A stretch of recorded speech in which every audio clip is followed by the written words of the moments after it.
Good afternoon, everyone. There's someone carrying weight right now, heavy, crushing weight.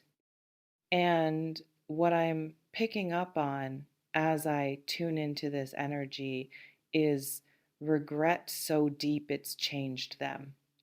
Someone who pushed you away and has been living with that choice ever since. Living with the knowing that they had something real and they destroyed it, had someone who loved them and they rejected it, had a chance at something beautiful and they sabotaged it. And now they're sitting in the wreckage of what they did, feeling everything they didn't let themselves feel when they pushed you away. They're sad, genuinely sad. Not the surface kind of sad where you're a little down for a day and then you're fine. The deep kind, the kind that follows you around, that colors everything, that makes even good moments feel hollow because underneath it all is this persistent ache, this knowing that something's wrong, that something's missing, that they broke something they shouldn't have broken and they can't fix it, can't go back, can't undo the damage, and they're sorry.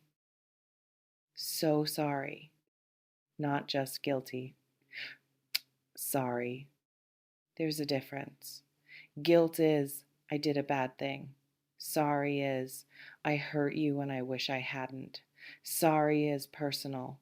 Sorry sees your face, remembers your hurt, understands the impact, sits with what they did to you specifically, not just what they did in general. And this person is in that space, in the space of truly understanding what they cost you, what they cost both of you. Who is this person? Let me read who's feeling this way about you. For most of you watching, this is someone who was in your life romantically, an ex, a situationship that ended, someone you were building something with and they walked away. Or they pushed you away, pushed you so hard you had no choice but to leave. They created distance, they built walls, they made it impossible for you to stay. And now they're living with the consequences of that pushing. Could be someone who was scared, scared of how much they felt, scared of vulnerability, scared of getting hurt. So they hurt you first. They pushed you away before you could leave them. They rejected you before you could reject them. They sabotaged the relationship before it could fail naturally. Self-protection that became self-destruction. And now they see it. Now they understand that the thing they were protecting themselves from, they created, they caused the exact hurt they were trying to avoid. Or someone who wasn't ready, not emotionally ready, not mentally ready, not ready for the level of commitment or intimacy or realness you were offering. So they panicked, they ran, they pushed, they created chaos or distance or reasons why it couldn't work. And at the time, they probably believed those reasons, probably convinced themselves they were doing the right thing. But now, with distance, with time, with the clarity that comes from losing something you took for granted, they see differently. They see they weren't unready, they were scared, and they let fear make their choices. Or someone who was confused about what they wanted, about who they wanted. Maybe there was someone else in the picture. Maybe they were torn between you and them. Maybe they chose the other person, or chose themselves, or chose nothing, but they pushed you away in the process. And now they're sitting with that choice. living with whoever or whatever they chose instead of you, and realizing it was the wrong choice, realizing you were the right one and they fumbled it. Why they pushed you specifically. What was it about you that scared them into pushing? What the reading is revealing is you were real. Too real. You weren't playing games, weren't keeping it surface, weren't satisfied with shallow. You wanted actual connection, actual intimacy, actual partnership. And that realness was terrifying to someone who was used to keeping people at arm's length, used to controlling relationships by never fully entering them. You threatened their control by being genuinely available, genuinely open, genuinely wanting them. Or you saw them, actually saw them, not the version they perform for the world, the real them underneath. And being seen like that is vulnerable, exposing, scary. Most people go their whole lives not being fully seen, and you saw them, saw their flaws and their wounds and their contradictions, and accepted all of it, loved them anyway. And that acceptance was so unfamiliar it felt dangerous. So they pushed you away before you could use what you saw against them, except you never would have. And now they know that. Or you made them want things, things they'd convinced themselves they didn't want, or didn't need, or didn't deserve. Marriage, family, commitment, stability, future. You made them imagine those things, made them actually want them, and wanting scared them more than not having scared them. So they pushed you away to stop wanting, to go back to the safety of not caring about things they might lose, except pushing you away didn't stop the wanting. It just left them wanting something they can't have now. What they're feeling now, day to day, what's the actual experience of being this person who pushed you away and regrets it? Constant low grade pain is what's coming through, like a bruise that never quite heals. They go about their life, they function, they work and eat and sleep and socialize. But underneath all of it is this persistent ache, this awareness that something's wrong, that they made a mistake they can't unmake, that they're living the wrong version of their life because they pushed away the right person. They think about you a lot, probably more than you think. You pop into their mind at random times, triggered by a song or a place or a smell or nothing at all. Just suddenly you're there. And when you appear in their thoughts, the sadness comes with you, the regret, the wondering, the wishing things were different, the imagining what life would be like if they hadn't pushed, if they'd been brave enough to stay, to choose you, to fight for what you had. They compare people to you. If they're dating, everyone gets measured against you, against how you made them feel, against your qualities, your energy, your love, and everyone falls short. Not because those people are lacking necessarily, but because they're not you. And this person has realized you were special, were different, were irreplaceable. And now they're stuck trying to find you in other people, trying to recreate what they had with you, and failing because you can't recreate lightning. They check on you, probably social media stalking, asking mutual friends about you, keeping tabs, not in a creepy way necessarily, but in a I need to know they're okay way, in a I need to know if they've moved on way, in a I need to see their face even if it's just a picture way. They're not in your life, but they're watching your life from the sidelines, hoping you're happy. Terrified you're happy with someone else. Conflicted because they want you to be okay, but they also secretly hope you're not completely over them. The I love you that's sitting in them. That's what's really heavy in this reading. They love you still. Or they've realized they always did and never said it. Or they said it but didn't show it, and now they understand what it actually means. Love isn't just a feeling you have, it's a choice you make. It's showing up, it's staying, it's fighting through the scared parts. And they didn't do that. They felt love, but they didn't do love.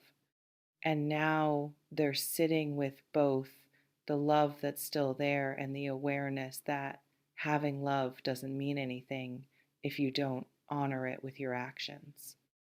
That love is complicated now by regret, by shame, by not knowing if it matters anymore. They love you, but they pushed you away. They love you, but they hurt you.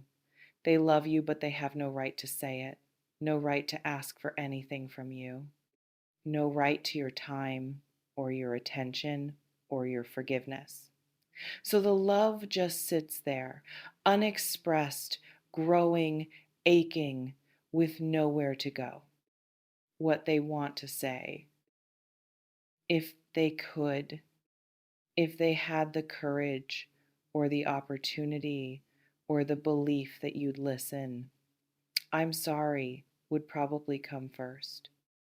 Deep, genuine sorry, not sorry they got caught or sorry for how things ended, sorry for pushing you, sorry for hurting you, sorry for not being brave enough to stay, sorry for wasting what you had, sorry for being too scared or too stupid or too broken to appreciate you while they had the chance.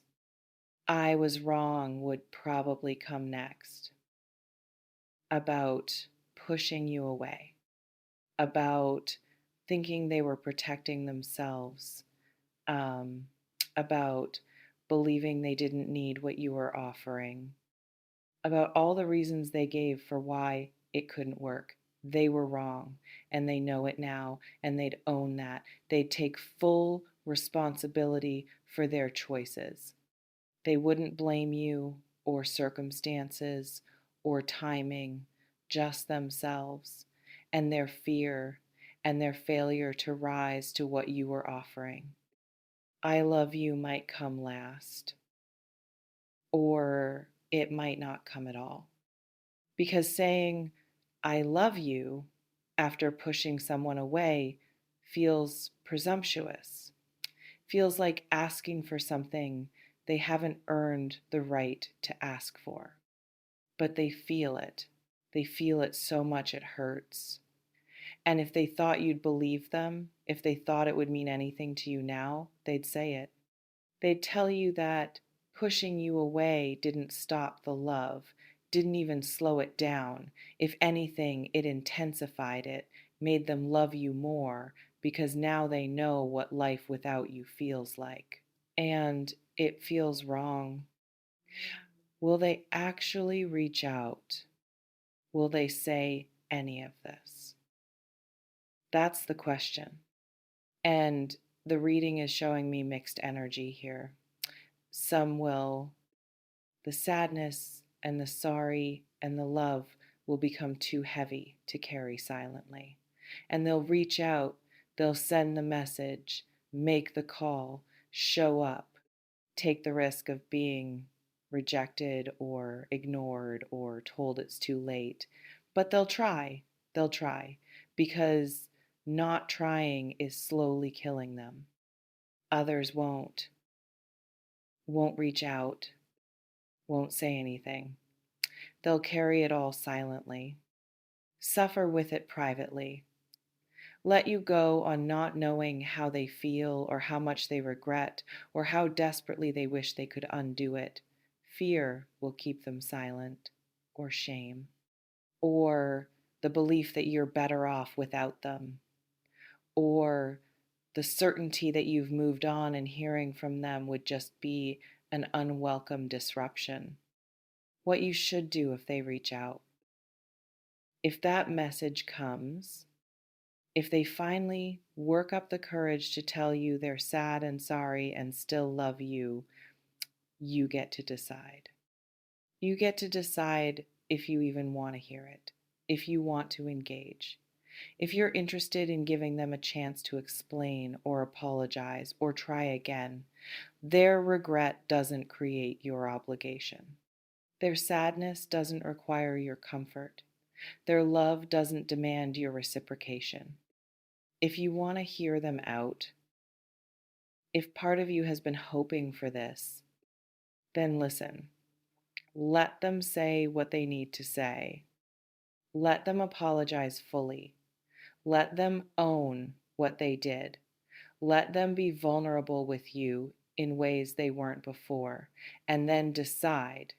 Decide if the apology feels real, if the regret seems genuine, if you believe they've actually changed, or if this is just them being lonely or nostalgic or scared of being alone. If you don't want to engage, if you're done, if you've moved on or you've healed from what they did, or you just don't have energy for this, you can say no. You can ignore the message. You can block. You can respond with, I appreciate the apology, but I'm not interested in reconnecting. You can protect your peace. You can choose yourself over someone who pushed you away once and might do it again. What the reading wants you to know. This person's sadness is real. Their sorry is real. Their love might be real too. But real doesn't mean you have to do anything with it. Real doesn't mean they deserve another chance. Real doesn't mean you're supposed to take them back or forgive them or make their guilt go away. They pushed you away. That was their choice. What you do with their regret is your choice, and both choices are valid. You can forgive and still maintain distance. You can understand why they pushed and still not want them back. You can hear their apology and still say no. You can acknowledge their love and still choose not to love them back. You can release them from your anger without giving them access to your life. Forgiveness is for you, not them, and it doesn't require reconciliation. Someone is sad and sorry for pushing you away. They're carrying the weight of what they did, living with regret that colors everything, loving you from a distance, wishing they'd made different choices, wishing they could go back, wishing they'd been brave enough to stay and fight and choose you and build with you instead of running scared. And you get to decide what their regret means to you, what their sadness means, what their love means. You hold all the power here. They gave it away when they pushed you, and you don't have to give it back.